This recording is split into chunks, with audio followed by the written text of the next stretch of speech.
Hi there, welcome along to the first film blog of 2014. New year, new blog. Obviously, we haven't done one of these in quite a while. Towards the end of last year, we actually missed, unfortunately, the last two films of the year didn't get blogged about, which were Blue Jasmine and Le Weekend.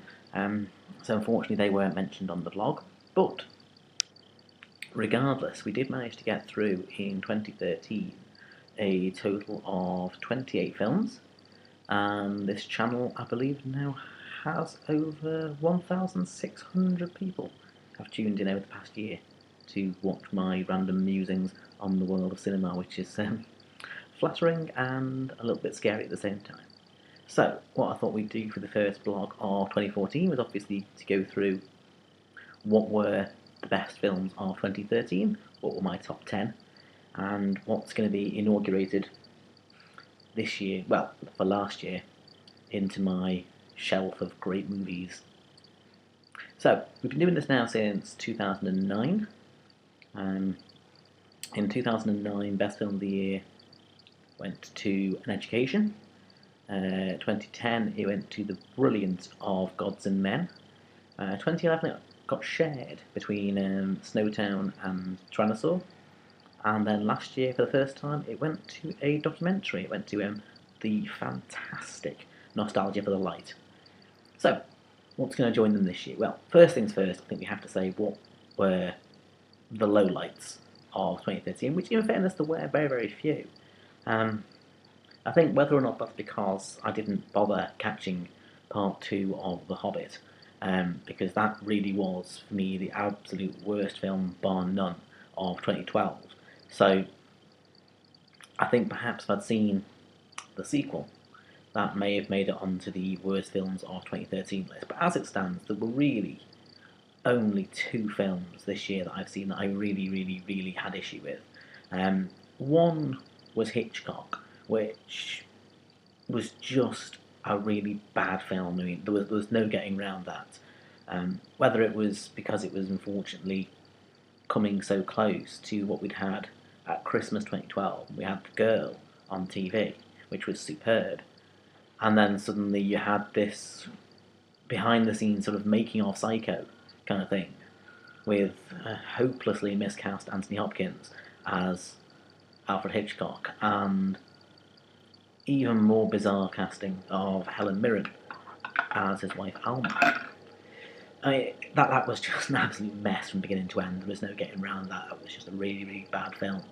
The other one that I didn't really take to, but not quite in the same way, was Zero Dark 30, which is from Catherine Bigelow, who obviously she won the Oscar for The Hurt Locker, which was a really good piece of work. But I think as a film, Zero Dark 30, it worked. It was very much overlong, but it was thoroughly suspenseful. It was really an engaging film. The problem that I had was that its political message, which basically implied that in the so-called War on Terror, America is, according to their film, completely absolved of all kinds of blame. And there's a convenient fact that they simply ignore all the things that came between the revenge attacks from the Islamic countries, and they try and justify why the Americans did what they did. And for my money, there shouldn't be any kind of film trying to justify what they did, because it is not justifiable. You could say it's proportional to what happened to them, but it is not justifiable, which is what they're trying to do. So, really, those are the two really bad films. Other than that, 2013, what a year this was for film. It was a really great year with some really, really brilliant films. I've really struggled to try and get my list of 28 that I saw at cinema down to a list of just 10. Now, just to briefly go through the rules of what can qualify this year, I've always said that for a film to qualify, I must have seen it in the cinema this year, and it must have been released within the last 2 years. That is why, unfortunately, things like Separation, while a brilliant, brilliant, brilliant, brilliant, brilliant film, unfortunately can't qualify this year because it was released more than 2 years ago. I just happened to catch it at cinema. Same with Tyrannosaur, which obviously won 2 years ago. It's still a brilliant film, as it was back then. But again, it doesn't count because it's not been out in the last 2 years. So, to business. Number 10. What Maisie Knew, which was a really, really sweet film, actually. I mean, it's based on a Henry James novel, when obviously divorce and the sharing of children was a lot less commonplace. Steve Coogan's awfully good in it. He as the father of young Maisie. At times it does feel a bit contrived, a bit twee. Certainly the way the film ends, with Maisie being in effect adopted by the ex-partners of her parents, who have now got together. That did seem a bit. I don't know. I wasn't a huge fan of it, but certainly Julianne Moore absolutely steals the show as Maisie's mother. I think it's one of those performances in which you forget at times you're even watching a film because you just really, really hate this character so much, and that's what makes a really good performance, is when you can't separate the actor from the character, and you just despise her and all she does. So, number 10, What Maisie Knew, cracking little film. Number 9, Wajda, which in many ways it's a groundbreaking film, because obviously it's made by a woman, which was really, really, in terms of Saudi Arabian filmmaking, that's pretty amazing, is that a woman is now making a film, and particularly a film that is this good. But I don't think it's fair to justify and say Wajda is here on my list purely because of its political importance. It's not. It's here because, taken on its own merits as a film, it is fantastic.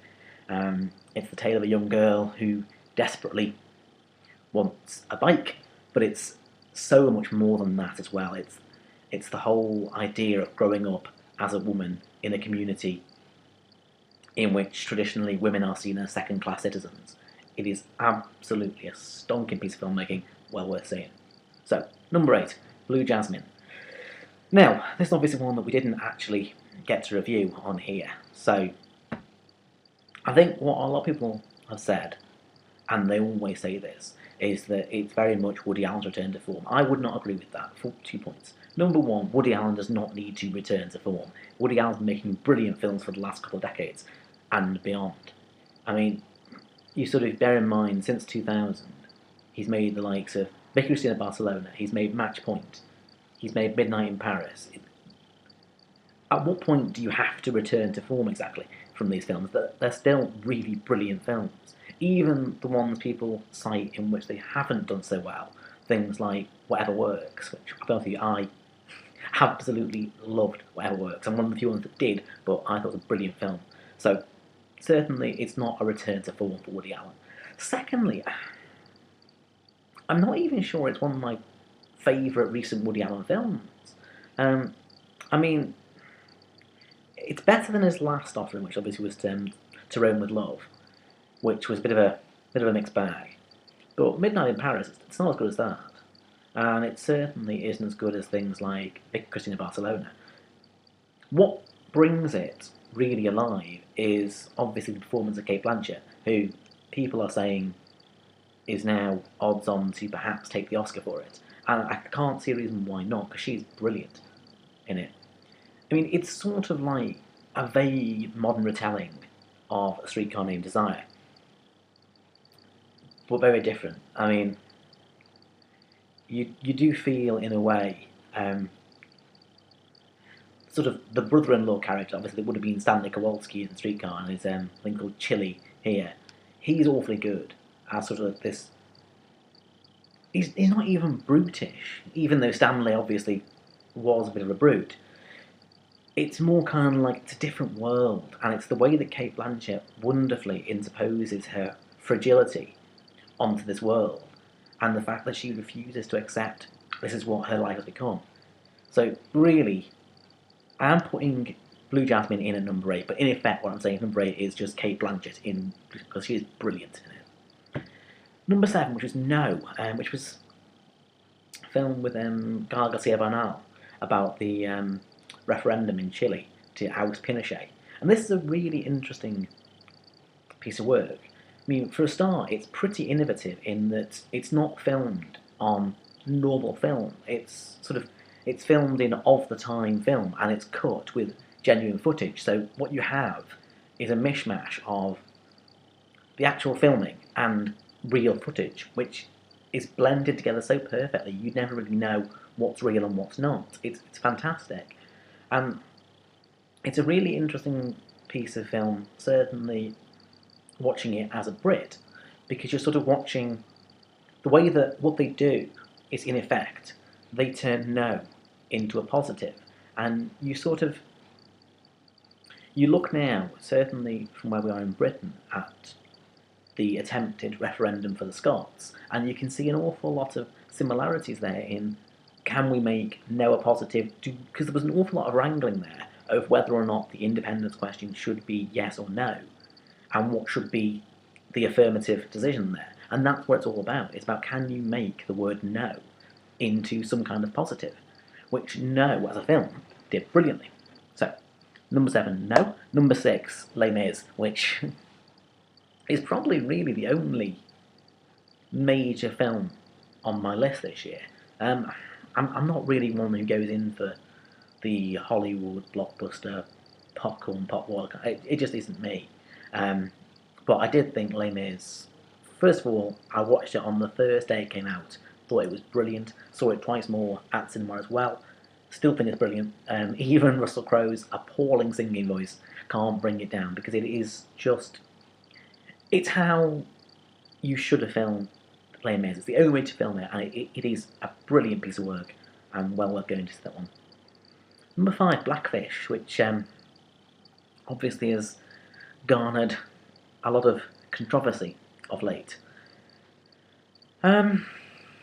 Obviously, it's the tale of SeaWorld and how SeaWorld treats its orcas, in particular one called Tilikum, and it's about sort of, is it right to keep orcas in captivity? Now, I'm not one of the ones who watch this film and immediately believes that we should be going out there and boycotting SeaWorld and setting the whales free.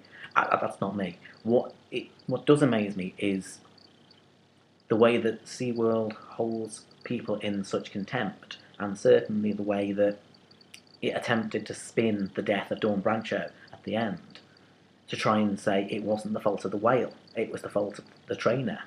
And it clearly isn't. You can see the footage, you can see it's really not the fault of the trainer at all. It's the fact that these are wild animals that are incredibly well-trained killers.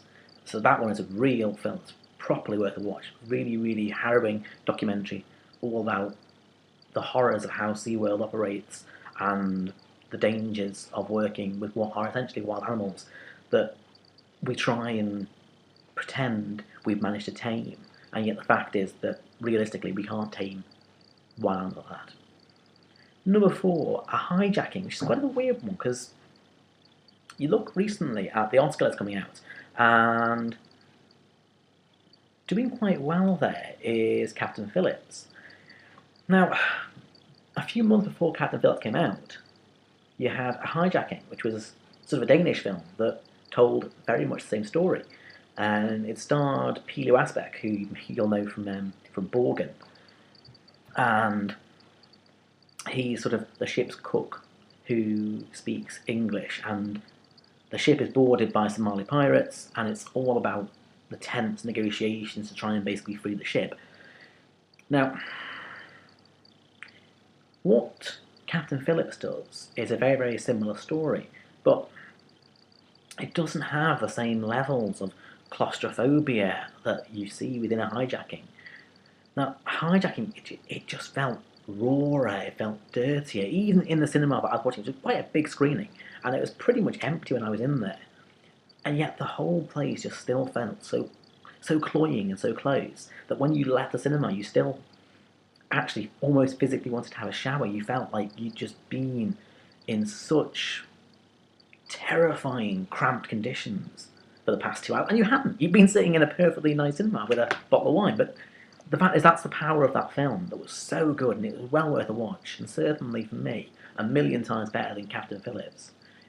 I mean, people like Mark Kermode have said that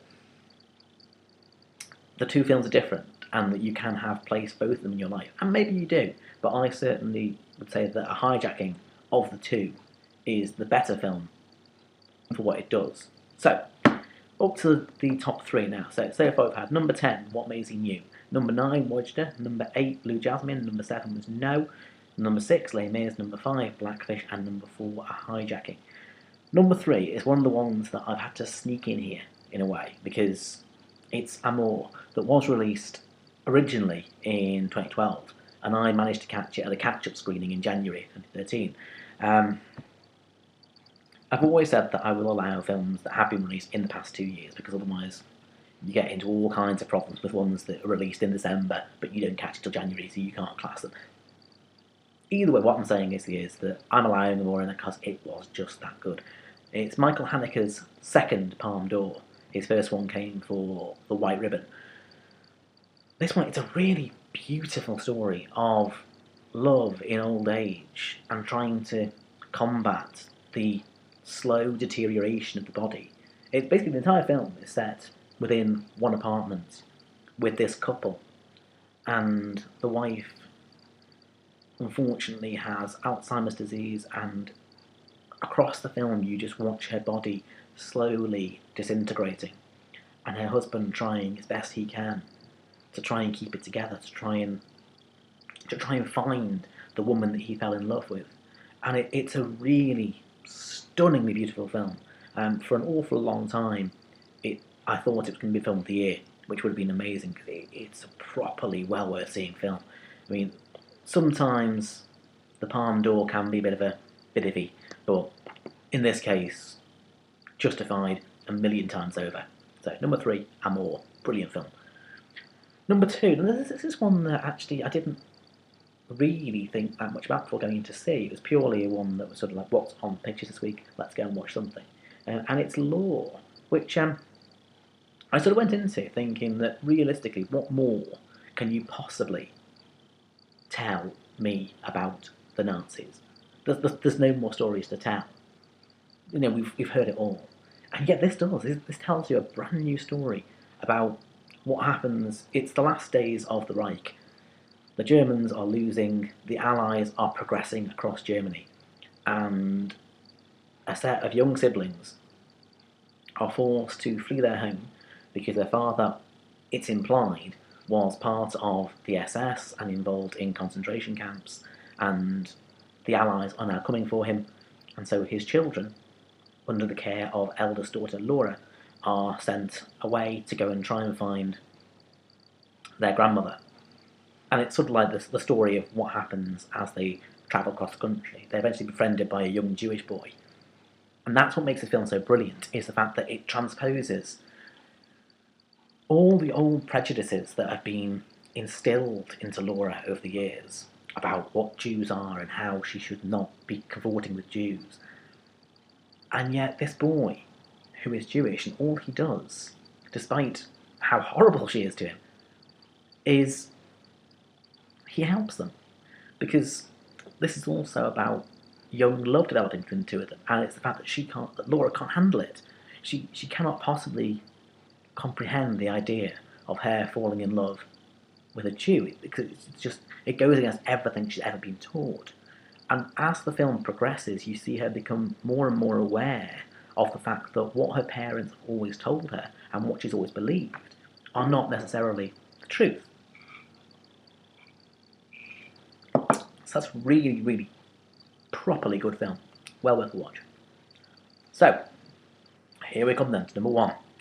And I think anyone who sort of follows me on Twitter or anything like that will not be at all surprised.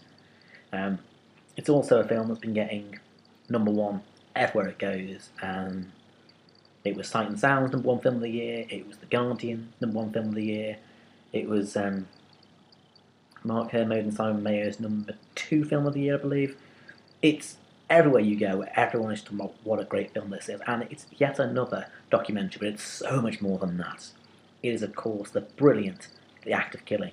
I was lucky enough to get to go and watch the director's cut, plus a Q&A afterwards with the director, Josh Oppenheimer.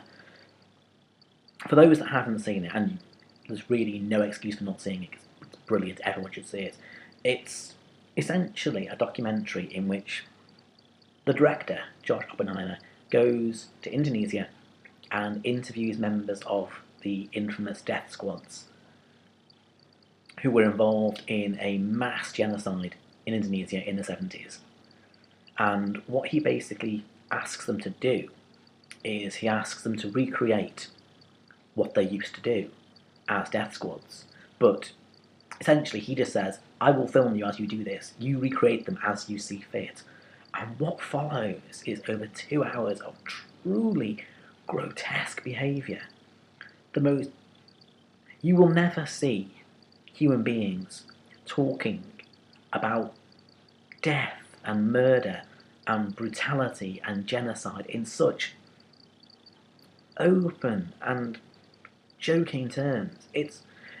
I have never in my life before been in a cinema in which I have literally been open-mouthed. I didn't even know it was possible to do that. I thought it was just a stylised thing. But at one point, when they're all sitting down and they discuss a picture that they've got of the death squad back in the day, and they point out that the trousers that one of the guys who's wearing today would never have been used, because you never ever wear light trousers for a murder, because it's hell to get put up.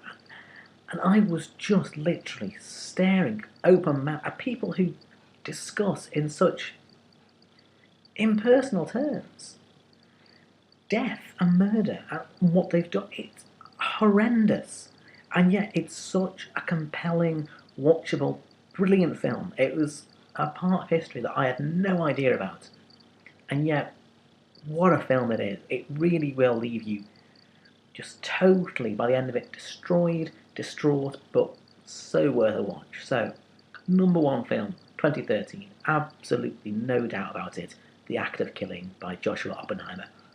What a film. And let's just hope 2014 lives up to the hype of 2013 and how good that was. I'll see you soon. Ta-ra.